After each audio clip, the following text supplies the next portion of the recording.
Question principale. Madame la députée de Gaspé, à vous la parole. Monsieur le Président, le milliardaire Stephen Bronfman passe le chapeau au gouvernement pour contribuer financièrement à son projet de baseball. Lui et son groupe n'ont qu'une obsession, le retour d'une équipe à Montréal, quitte à ce que ce soit un demi-club que les Québécois paieront plein prix. On connaît la chanson, ils veulent des fonds publics pour que les profits se retrouvent dans leur poche et que les pertes soient assumées par les Québécois. On a le directeur atlantique de la Fédération canadienne des contribuables qui nous dit une équipe de baseball a à peu près le même impact économique sur une communauté qu'un magasin à rayon de taille moyenne. C'est ni plus ni moins qu'un milliardaire qui demande la charité. Milliardaire qui, d'ailleurs, est nommé dans les Paradise Papers. Comment le ministre du Baseball peut-il avancer que le projet sera à coût nul, sachant que les retombées seront dérisoires? Je prends le temps de vous dire qu'on se nomme par nos titres respectifs et officiels. Alors, je vous demande de faire de sorte et de ne pas répéter ce terme-là. S'il vous plaît, est-ce qu'on pourrait avoir de l'attention? Réponse du ministre de l'Économie et de l'Innovation.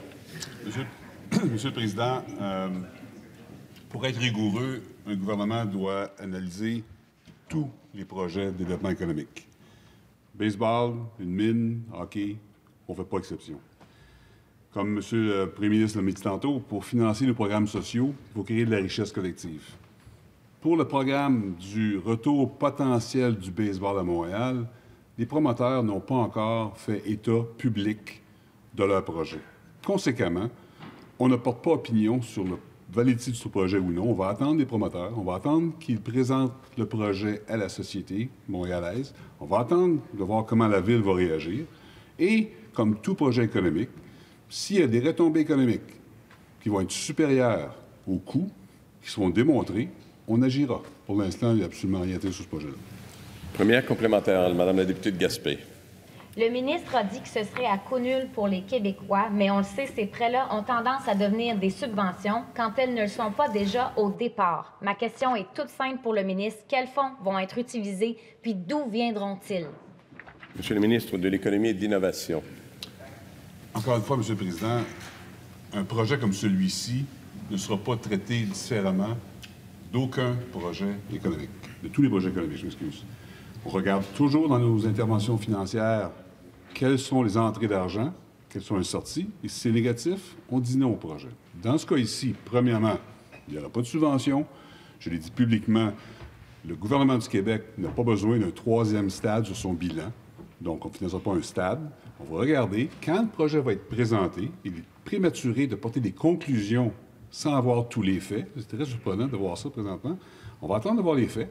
Et avec les faits, on décidera si on intervient ou non. Deuxième complémentaire, Madame la députée, Monsieur le leader d'opposition du troisième groupe d'opposition, je m'excuse. Merci beaucoup, Monsieur le Président. Revenu Québec demande aux Québécois de faire patte blanche et de payer les impôts, puis quand ils ne le font pas, ils se font poursuivre par l'agence. On s'attendrait la même chose pour les milliardaires qui cachent leurs argent dans les paradis fiscaux. Est-ce que le ministre des Finances est d'accord? Est-ce qu'il va appeler mon projet de loi numéro 690 que j'ai déposé ce matin afin que l'argent public ne serve pas à financer des entreprises qui brassent des affaires dans les paradis fiscaux? Monsieur le ministre des Finances. Bon, comme vous le savez, depuis 2015, la Commission des finances publiques s'est penchée sur la question de l'évasion et l'évitement fiscal.